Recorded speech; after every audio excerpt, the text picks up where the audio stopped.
देने का मतलब क्या होता है? कभी कभी लगता है ये बस एक आम सा काम है, लेकिन असल में इसके पीछे बहुत गहरा मतलब छिपा होता है। आज हम इसी दिलचस्प सोच को समझेंगे जिसे नया बलिदान कहते हैं। चलिए देखते हैं कि कैसे एक छोटी सी भेंट भी हमारे दिल की सबसे गहरी बात कहने का एक जरिया बन सकती है। तो इस सफर में हमारे 5 पड़ाव होंगे। हम शुरुआत करेंगे सबसे पहले बलिदान की कहानी से और फिर पहुंचेंगे उस अंतिम पड़ाव पर जहां देने का मतलब सिर्फ और सिर्फ खुशी होता है।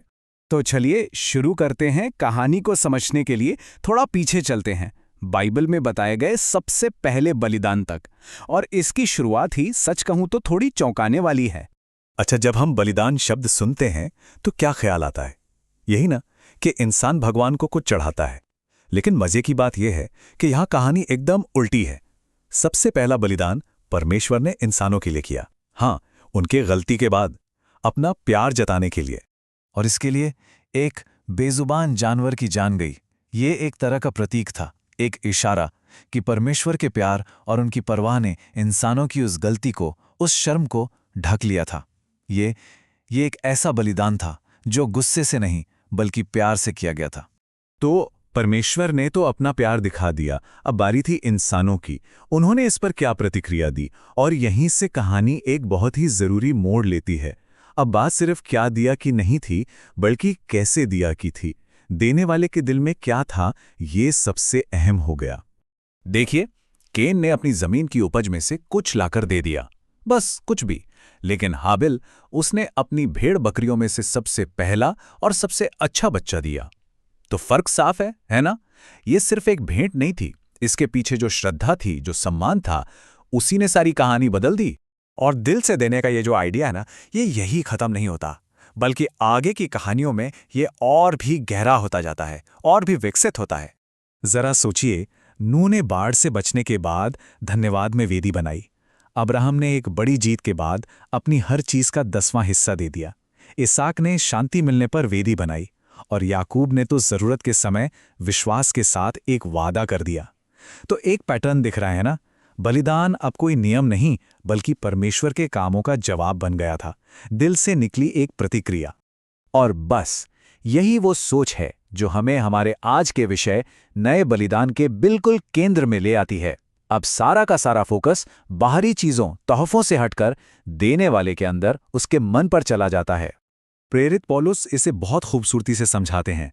वो कहते हैं, मुझे वो तोहफा नहीं चाहिए, बल्कि वो फल चाहिए जो तुम्हारे खाते में जमा हो रहा है। मतलब असली कीमत उस चीज में नहीं है जो दी जा रही है, बल्कि उस सच्चे और तैयार दिल में है जहां से वो भेंट आ रही है। इसी को वो एक मीठी भीनी सुगंध कहते हैं। इस बात को समझने के लिए एक बहुत ही कमाल की कहानी है, उड़ाऊ बेटे की कहानी।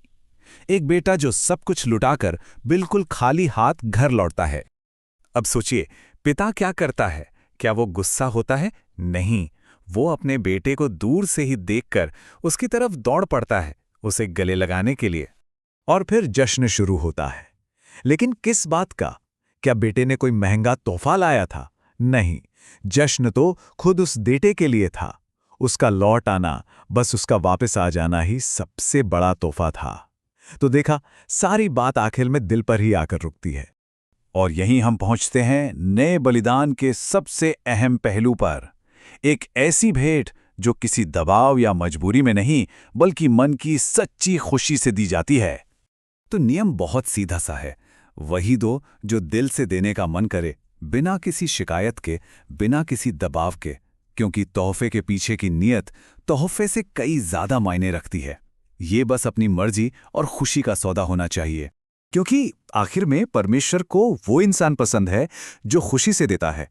और ये एक लाइन मानो पूरी बात का निचोड़ बता देती है कि देने के काम के पीछे का जो एहसास है, जो भावना है, असल में वही सब कुछ है।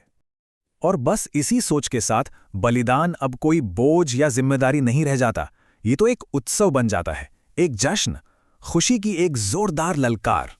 तो ये सारी बातचीत हमें एक आखिरी सवाल के साथ छोड़ जाती है, जिस पर हम सब सोच सकते हैं कि असल में खुशी के साथ देने का मतलब क्या होता है।